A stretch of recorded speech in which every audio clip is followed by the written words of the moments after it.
Hi everyone, and welcome to our first gameplay live stream of Marvel's Midnight Suns. My name is Caroline Guevara, producer and your host for today. I am joined by two very special guests, Jake Solomon, our creative director. Very happy to be here. Very happy to finally play the game for people. Of course. And of course, Garth Angelos, our franchise producer. Thank you so much. Happy to be here as well. Awesome. Well, thank you guys so much for joining us. If you haven't followed us on social media yet, please do so on Twitter and Instagram. Again, that is Marvel's Midnight Suns. Give us a follow so you can be up to date for the latest and greatest. And also, if you want a very exclusive skin for Blade or Night Stalker skin, definitely sign up for our newsletter. We're into some pretty incredible stuff, Caroline and Jake. All right. Which we are ecstatic to show the world. Finally happy to just be able to play the game. It's been a while, and on behalf of the team, before we do dive in, watching the trailer, watching the gameplay assets that came out, it's been incredibly invigorating for the team to see the reaction from the community. It really does energize us. We are going to be finishing the game and seeing your guys' love and excitement for what's to come. The team really appreciates, so thank you all. We've also been listening to your feedback already, very important to us. Yep, for sure. And one piece we definitely wanted to touch on was the fact that this game is a premium title, an enormous single-player game that is brimming with content, and we're not going to have gameplay microtransactions. No. I understand why people would think that, but no. Every ability that your heroes can have, they're in the game. You only earn them by playing with the heroes you love. There are no gameplay microtransactions. So put that to rest. Let's just play the game. Let's get Let's into go. this Let's play, guys. World. Let's go. Yeah, let's do it. Jake, you and I used to play another game. We did. We're not quite in Kansas anymore, are we? This looks, No. This looks a little bit different. So you're in control of the Hunter, moving her in real time there. You're at the Abbey, which is an entirely new superhero headquarters that we created with Marvel. Every cool superhero team has to have a cool superhero headquarters. This is ours. We're just showing the exterior. We're going to show more of the Abbey at the end of this mission. Today, we're really showing off combat. So we've got a couple of our squad mates here. We're going to head into combat. This is our Hunter. We've talked about how customizable they are. They can look very different from this. We're walking by one of the other characters on the team, Magic, my personal favorite character in the Midnight Suns. It also was incredibly important to us and the team to have a base that reflected something like we all knew and loved when we were kids with Marvel. Yeah. Avengers Tower, X-Men, and the X-Mansion. Now having your own base is such a staple that I think you need to do in a Marvel game. It's something that hasn't been done before. You now have your own. Yes, and ours, that's a big part of the game, is how it comes alive, how you live with these heroes. And we'll talk about that in a little bit. And so now what we've done is crossed over into this sort of interdimensional space we call Limbo. So Magic opens portals, you walk through Limbo, and you get to your next mission. And that's kind of one of her powers, and she can display this stuff in combat as well. Awesome. So we're going to just dive right into combat then? Yes. All right. We're going to play some combat. We are going to play some combat. And again, we are a tactics team through and through. Mm-hmm. I'm so proud of the designers we have here and the folks that work with Jake and the creative systems designers, but we've made something that you have not quite seen before when it comes to a tactics game. There's so much when it comes to the visual element of this, characters and how they're going to move and the superhero flair that you're going to see. But first, we wanted to slow down before we start playing this thing fast. Let's talk about what the mechanics are about, about right? the abilities, right? Because, as you may have heard, the hero's abilities, they're dealt to you at the start of combat, and like a hand of cards. Cards? Yeah. A timeless game mechanic, by the way, right, Jake? What could be controversial about cards? Nothing, I assume. However, in case it is, I would understand why people would say, what? That's very different from anything we've done before. It doesn't actually, I want to make sure that people understand it doesn't play that different than things we've done before. But as Garth is playing, I'm going to explain how this whole system works. And the idea is that every character has their own abilities that the player is in charge of. So they can assign whatever abilities they want to Blade, to Doctor Strange, to the Hunter. They bring all those abilities into combat, and there aren't that many of them. So you're going to see all those abilities come up. But they're dealt to you as a hand of cards. And there's some really cool card categories too, right? Yes. So there's 3 different types of abilities that are really important. There's an attack, which Garth just did there. One of the benefits of abilities, treating them as a card, is we can put like really interesting effects on them. So we have tons of them. It's another benefit is we can make so many different abilities. We can give them interesting effects. One is an attack, which Garth showed off there with Blade. The next is a skill, which he just used with Doctor Strange. And that is the sort of thing that is a little more, could buff your allies, could be defensive. There are different ways to use it. But ultimately, the important thing is that by playing attacks, by playing skills, you're building up a resource that we call heroism. You can see this in the bottom right. That's... What's that? Yeah, it's a simple, the game all rotates around heroism, right? And so you build up heroism and you use that to then use the third type of ability, which is called a heroic. They are your most powerful attacks. They can have devastating impacts on the enemies, and that's what we're working towards right here. Now, I have a few other plays. Before I use Doctor Strange's heroic, I'm going to use one of the Hunter's attacks to build up more heroism, which will make the heroic stronger. So right now, the Hunter's in a great position to fire off this ability. Yeah, knock an enemy into another enemy. But you can also discreetly move your characters around the battlefield, and you'll have to be able to use different abilities or different effects in the environment. So now we're going to trick. I'm sorry. Oh no, you're fine. I was going to say, like, it seems like you have a lot of flexibility and freedom how you choose to play, like with your heroes. Yeah, you do. I mean, the idea is that the game is meant to move pretty fast. It's still very deep. I love that ability. That right. He just KO'd that person. By the way, he buried an axe in their head, and then they just were knocked gentle out. KO. We'll be okay. Knocked out. All right. After a few hours. Yeah, fine. But also, I mean, you saw that heroic ability. Our art team and our content team and all the disciplines that have worked on it, they have created these abilities that are in your face, incredibly satisfying to watch over and over. And the payoff. Yeah, they've really pushed the presentation of the abilities, and it's amazing to see. There are a lot of deep elements to combat here, and part of that is how different the heroes play. So we have a number of different abilities here, and in fact, actually, Garth, you can talk about what you're about to do here. Yeah, we're going to use a special skill from the Hunter, which is going to chain on and allow us to use a very, very powerful card in our deck. So Inspire allows you to play heroic, or a card that costs heroism for free. So that's what we're going to do with Hunter, and that's going to lead into this powerful ability. Yeah, and so the hero combo, again, a big attack. The way that you unlock these abilities is actually through the Abbey. So we talk about how the relationships that you have with these heroes, and this is very awesome and very powerful. You unlock these super powerful attacks by forming a relationship with the heroes involved. Last man standing. Oh, here we go. Ooh, Blade. Gotta go with Blade. I mean, of course. So again, that's an encounter. You know, they play very, very fast. Why is it that for every one of these sites we take out, it seems like 2 more appear in their place? Patience. Hydra certainly lives up to their name. I've hunted an actual Hydra. That was easier. Easier than this. I live up to my name, too. Hell of a price Crossbones put on your head, runt. Too bad he never said it had to stay attached to your body. Well, too bad for you. Big words for a dead man. You got one thing right today, Sabretooth. Heads are definitely about to roll. Oh, look. Another mangy stray.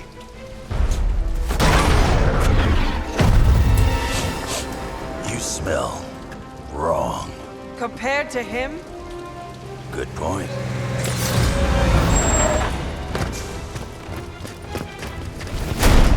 Now I get to kill 2 runts with 1 claw. Maybe I should be paying Hydra.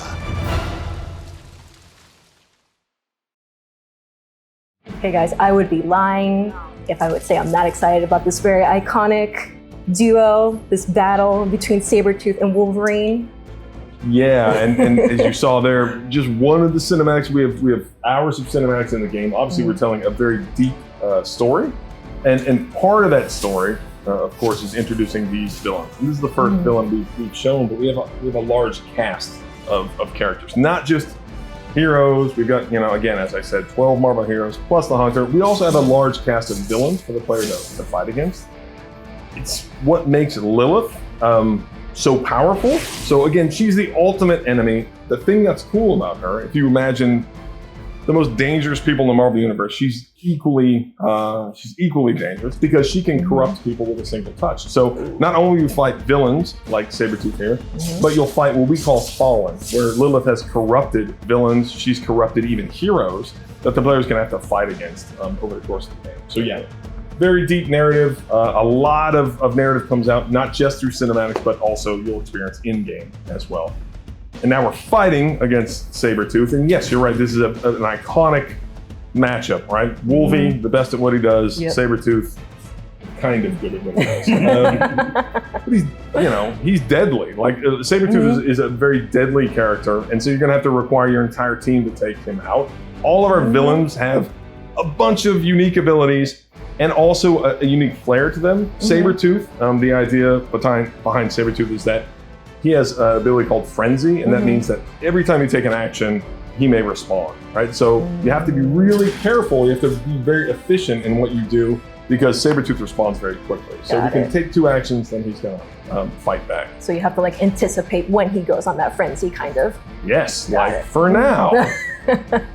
But yeah, I mean, I love Sabretooth. We've introduced, here we're introducing Wolverine for the first time. This is where you meet him. This is pretty far into the game, probably. I mean, actually this game's very long, so not that far, but this is a good 10, 12 hours into the game when you meet Wolverine and you unlock him. So there are characters you unlock through play. This is the moment when you sort of meet Wolverine for the first time. And so, again, Wolverine, a completely different play style, completely unique set of abilities. Can you go into his abilities a little bit more? Like, what makes him so unique and different from the other characters? Yeah, so if you think about Wolverine, he's very savage. He has the ability to attack multiple targets. So he has what we call chain. He has a lot of ability that chain to multiple targets.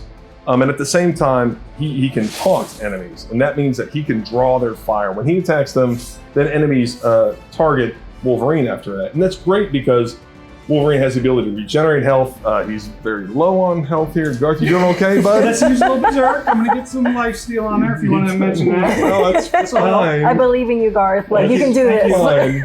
As you can see, Sabretooth, huge health bar. Heavy hitter. Definitely heavy hitter. Definitely a heavy hitter. And so that's good. Wolverine has got some lifesteal going on and sent that guy to the moon.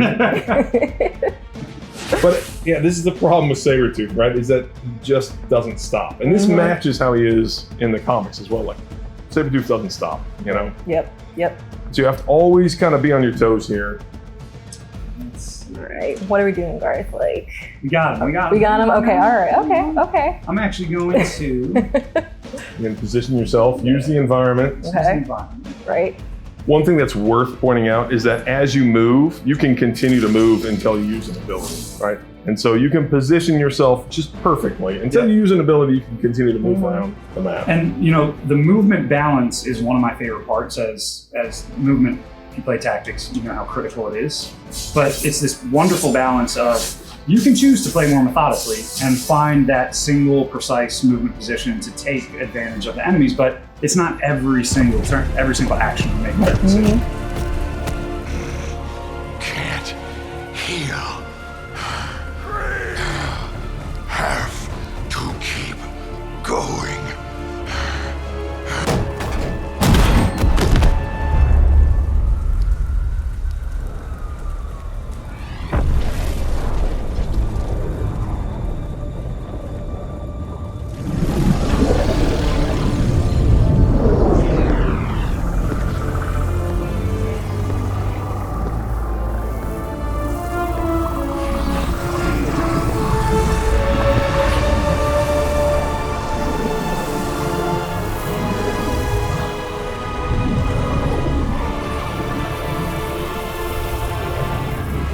You'll do.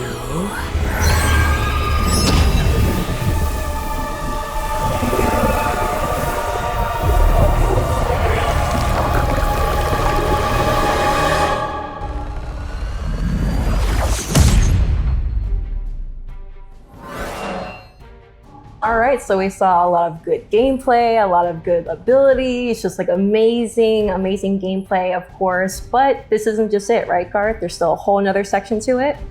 There's a whole other section. It is enormous. It is incredibly exciting. Again, we love tactics games, and changing what we did with the tactics design there wasn't enough. We wanted a whole other half of the game that was the RPG part of the tactics RPG. So we're going back to the Abbey now, and we're going to show you guys a little bit of a gameplay tease with what you can do within the Abbey. And we're going to start in the Hunter's quarters. All right, let's do it. You can do an enormous amount. Obviously, after a hard day's work, you want to go back to your place of refuge. Right, you're wearing casual clothes. Many outfits. We actually have a lot of outfits. That. And look at this room. It looks like some decorating could be done. Can you do decorating? Joan. Yeah, you gotta update the room, and there's ways to update not just the character, the room as well. Here's your beloved horse, Charlie. Right, your beloved hellhound Charlie, who loves you so much. You can, of course, pet the dog, and there's a lot of benefits to that as well. Are we going to be able to explore that a little bit more? We are, and in fact, what's happening right now is the hunter walking onto the common room after combat. And so, again, this is really a social experience where after combat, all these heroes are hanging out, and you can choose from different heroes after combat to hang out with. And this is an important part of building a relationship. It is. It's one of my favorite parts of the game. Not only do you have fun in combat, you come back, and you have a very, very important choice to make, which is a whole other part of the Marvel fantasy, right? It's not just battling amongst these heroes, it's who do you want to hang out with, Nico Morono or Iron Man, right? Yeah, and there's a lot of benefit to this, right? There's not just a narrative benefit as they commiserate over their terrible parents. Oh, my dad's not watching, because I can commiserate with them as well. But yeah, then in addition to hanging out with heroes, you obviously get to have a deeper experience talking to different characters around the Abbey. We're kind of alluding here, like your dialogue choices can affect the Hunter's balance as well. I mean, it's an RPG. There's branching dialogue choices here. Right. You mentioned the light-dark balance. The role-playing portion of how you want to craft your Hunter and their personality is incredibly compelling. And you'll be able to do that in spades in the Abbey. Uh-oh, what are we doing here, Caroline? You love the dog? I do. You walk your dog? I mean, it looks like it. Dog can walk with you. The dog's walking, leading me somewhere special. Okay, where are we going? So, this is just one of the many things that happens on the Abbey grounds. So the Abbey grounds are very extensive, which you can explore, and you should. And this is a lot of really interesting optional content that the player can come out here, explore the grounds, uncover a lot more narrative, a lot more gameplay. And so, again, we wanted this to feel like a living space. And so it's not just the interior of the Abbey, it's the exterior grounds as well that feel, appropriately supernatural based on our game. Again, you think of the world of Marvel, it's not enough to just have a series of menus in between missions or a base that doesn't have a lot of content and substance to it. And the grounds really act as that, since they're overloaded with secrets and mysteries and deep, deep lore to learn more, even in other corners of Marvel that you may be surprised about, the background of the Hunter and Caretaker and other characters. Right. And there's so much more that we would love to show you. Keep going. Can we keep going? And we will. There's so much more to show you. And we will very soon. All right. All right, well, there you have it, guys. We have a little bit of gameplay, a little bit of Abbey, a lot of combat that's coming up as well. What's coming up, guys, in October, coming months? A lot. So we want to dive deep on some of the characters, like start to show more about these characters, and then show more gameplay. We just hinted at it with the combat and the Abbey, so we want to show more of that in the coming months. Awesome. Well, I'm pretty sure everyone's looking forward to it. Thank you so much, guys, both Jake and Garth, for joining us today and showing our fans, of course, like Marvel's Midnight Suns. Yes, we are very happy to finally be putting the game in. Yeah, so it's incredibly exciting. Thank you all. Thanks for being with us. Yep, absolutely. All right, thank you, guys. If you haven't done so already, make sure to follow us on social media. Again, that is Marvel's Midnight Suns on Twitter and Instagram. Make sure to give us a follow. Also, sign up for our newsletter for the very exclusive Night Stalker Blade skin. Thank you so much for joining us today, and we look forward to sharing more.